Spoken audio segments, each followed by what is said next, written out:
Hey guys, welcome back. Gonna do a little something different. Gonna take you on a tour of my old toy collecting magazines.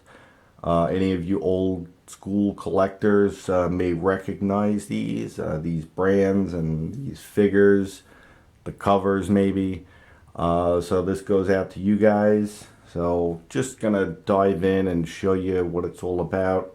So before I had internet access during the 90s, one of the most common things to do besides toy hunting, hitting your Toys R Us and your Target and your Walmarts and your KB Toys, you would maybe go to the comic book store or the bookstore and pick up the latest edition of Lee's Action Figure News and Toy Review, or Toy Fair, or Toy Collecting Magazine, or perhaps Tomart's Action Figure Magazine, and just check out what's coming out, because most of the time in the 90s you walked into a store, you had no idea what was coming out. It was usually a surprise.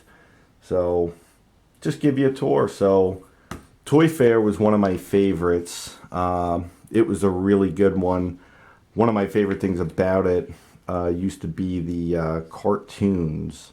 They used to do a Mego cartoon. Let's see if I can find it.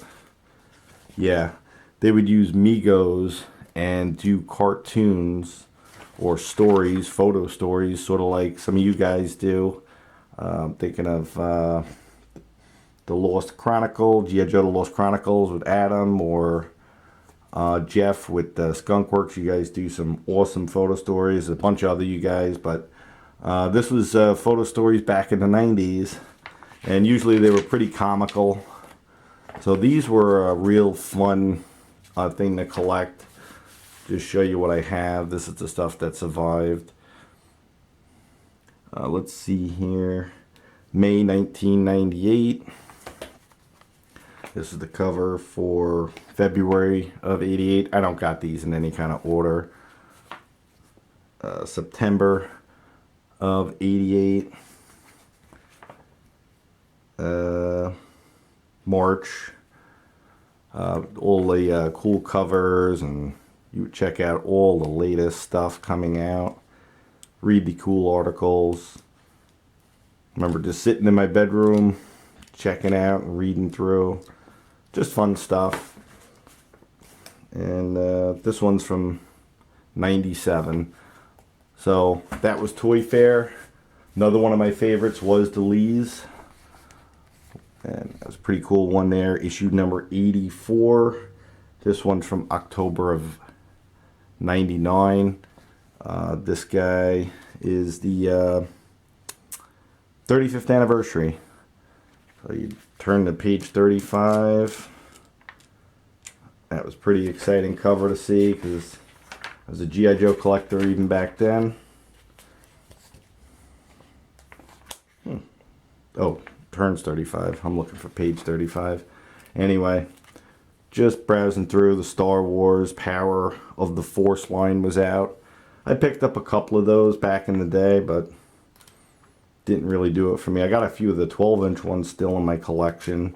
They also had price guides too, so you can check prices. Pretty cool Stone Cold cover there. Issue number 73, 72 from 98. This is in the Lord of the Rings was becoming a thing. This one, December 2002. I remember this cover. This was awesome. This is during the Classic Collector era, and then the FAO Schwartz. Anyone remember that? That store? That was cool. It was like always the high-end toys. I never picked up any of those figures back in the day because they were just kind of out of my budget back then. Issue number 48. I mean, these covers, they just really grab you.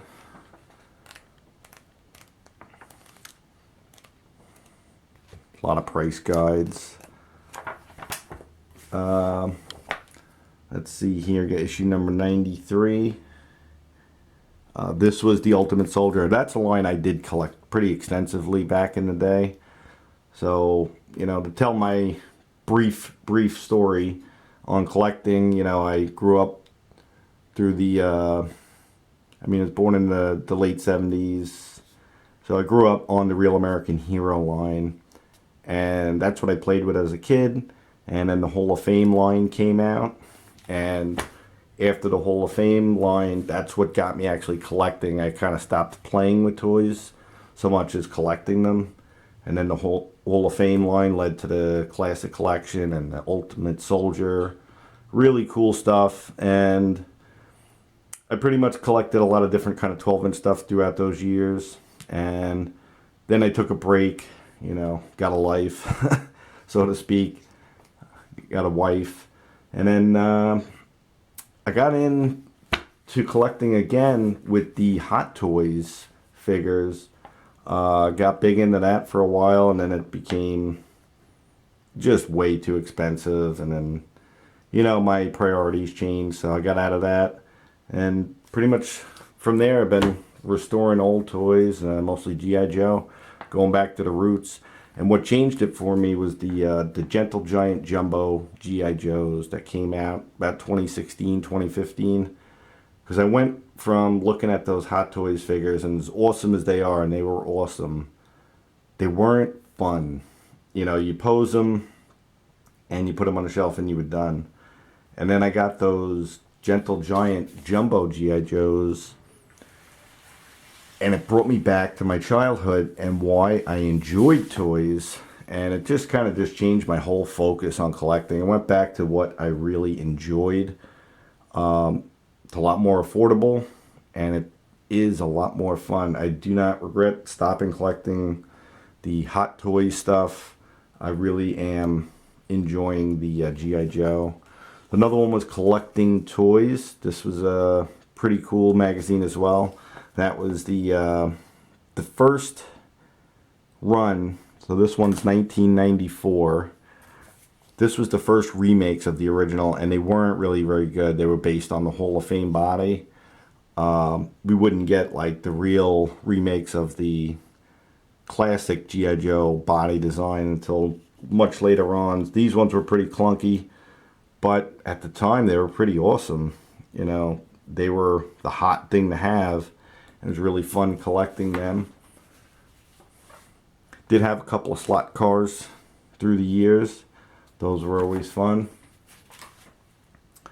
The Viper, that was a hot thing back in the day. Toys of Christmas Past. I mean, these were just fun. You know, you go through, you got the ads, the stories. Just, you know, kind of stuff you look at the internet for today. You had in these magazines, Spawn, and more Toys of Christmas Past. Check that out. You got G.I. Joe and Captain Action. Do got a couple of those remakes. Those are pretty cool. Never did do a review on them, but maybe I will one of these days.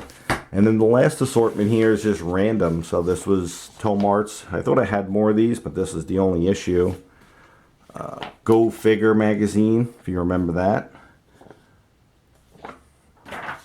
Collecting figures, and then this was a pretty cool one. This is 1996.